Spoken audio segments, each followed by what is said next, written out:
ప్రేక్షకులందరికీ నమస్కారం అండి. ఈశాన్యం మూస్తే పెద్ద కొడుకు చనిపోతాడంట. ఈశాన్యంలో పూజ గది ఉంటే పెద్ద కొడుకు మరణిస్తాడంట. ఈశాన్యం ముయ్యకూడదంట. ఏపీ, తెలంగాణ, కర్ణాటకలో ఇదొక పెద్ద దుష్ప్రచారం నడుస్తుందండి. గుర్తుపెట్టుకోండి అండ్ రాసి పెట్టుకోండి.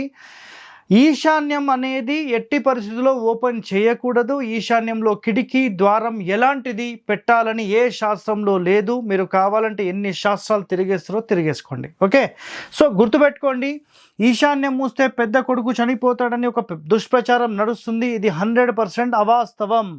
కావాలంటే ఈశాన్యంలో పూజ గది ఉన్న ఇండ్లు, ఈశాన్యంలో కిటికీలు లేని ఇండ్లు, ఈశాన్యంలో ద్వారా లేని ఇండ్లు కొన్ని లక్షల్లో ఉన్నాయి. మరి అన్ని ఇండ్లలో పెద్ద కొడుకు చనిపోయాడా? ఇది నేను మిమ్మల్ని అడుగుతున్న ప్రశ్న. మీరు కావాలంటే దీని మీద శోధించండి. 100% దట్ ఈస్ ద రాంగ్. 100% ఈ మూలలు ఎప్పుడు ఓపెన్ చేయొద్దు. గుర్తుపెట్టుకోండి, రాసి పెట్టుకోండి.